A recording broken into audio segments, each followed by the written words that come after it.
बाबा साहब केवल दलितों के नहीं, पूरे भारत के नेता।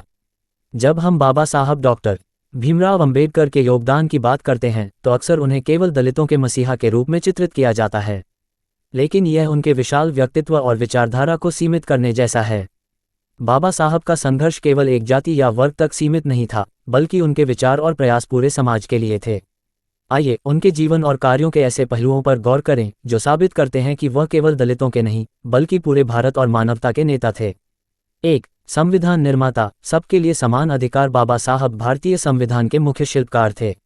उन्होंने संविधान में ऐसे प्रावधान जोड़े जो समाज के हर वर्ग को न्याय, समानता और स्वतंत्रता की गारंटी देते हैं। अनुच्छेद 14 से 18 हर भारतीय नागरिक को समानता का अधिकार देता है। ये जाति, धर्म, लिंग या वर्ग के आधार पर किसी भी भेदभाव को खत्म करता है। अनुच्छेद 21 जीवन और व्यक्तिगत स्वतंत्रता का अधिकार, ये किसी भी नागरिक को उसकी गरिमा से वंचित करने से रोकता है। क्या ये प्रावधान केवल दलितों के लिए थे? बिल्कुल नहीं, ये संविधान हर भारतीय नागरिक के लिए है। 2. महिलाओं के अधिकारों की पैरवी। बाबा साहब ने महिलाओं के अधिकारों के लिए जो लड़ाई लड़ी वह इतिहास में मील का पत्थर है।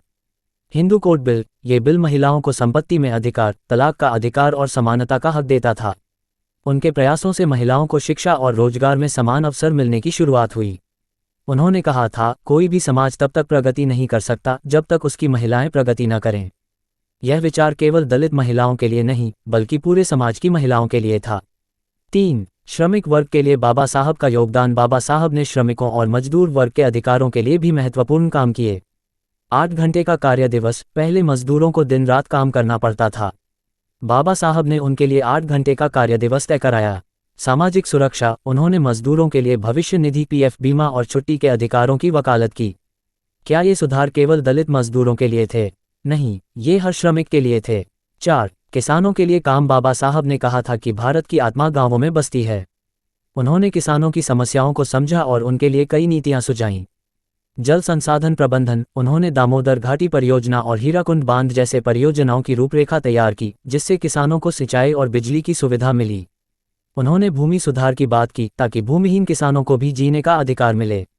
5. बौद्ध धर्म अपनाने का उद्देश्य। बाबा साहब ने बौद्ध धर्म को अपनाकर न केवल सामाजिक समानता का संदेश दिया, बल्कि ये दिखाया कि उनका संघर्ष पूरी मानवता के लिए था। बौद्ध धर्म समानता, करुणा और शांति का प्रतीक है।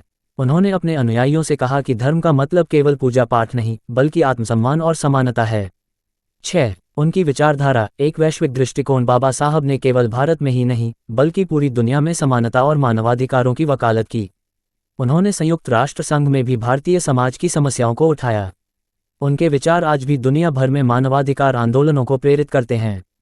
7. बाबा साहब का संदेश, समाज की हर समस्या के लिए समाधान। बाबा साहब ने जाति व्यवस्था के खिलाफ आवाज उठाई, लेकिन उनका संघर्ष जाति तक सीमित नहीं था। उन्होंने समाज में हर प्रकार के अन्याय के खिलाफ काम किया। उन्होंने शिक्षा को सबसे बड़ा हथियार माना और सभी को शिक्षित होने का संदेश दिया। उनका मानना था कि आर्थिक समानता के बिना सामाजिक समानता संभव नहीं है। 8. बाबा साहब का सपना, एक समतामूलक समाज। उनका सपना केवल दलितों का उत्थान नहीं था, बल्कि पूरे समाज का उत्थान था। उनका मानना था कि जब तक समाज के सबसे कमजोर व्यक्ति को न्याय नहीं मिलेगा, तब तक देश प्रगति नहीं कर सकता। निष्कर्ष, बाबा साहब सबके नेता क्यों हैं? बाबा साहब का जीवन और उनके कार्य ये साबित करते हैं कि वे केवल किसी एक वर्ग के नेता नहीं थे।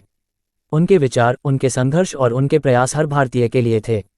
बाबा साहब केवल दलितों के नेता नहीं, बल्कि पूरे समाज और मानवता के नेता थे। उनके आदर्श हमें सिखाते हैं कि हम सबको मिलकर एक समान और न्यायपूर्ण समाज बनाना चाहिए। आज हमें उनके आदर्शों को अपनाने की जरूरत है।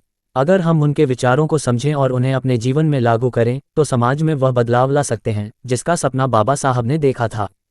सूचना सिर्फ मान्यताओं और जानकारियों पर आधारित है। यहाँ ये बताना जरूरी है कि यह मेरा वीडियो किसी भी तरह की मान्यता, जानकारी की पुष्टि नहीं करता है। किसी भी जानकारी या मान्यता को अमल में लाने से पहले संबंधित विशेषज्ञ से सलाह लें। धन्यवाद।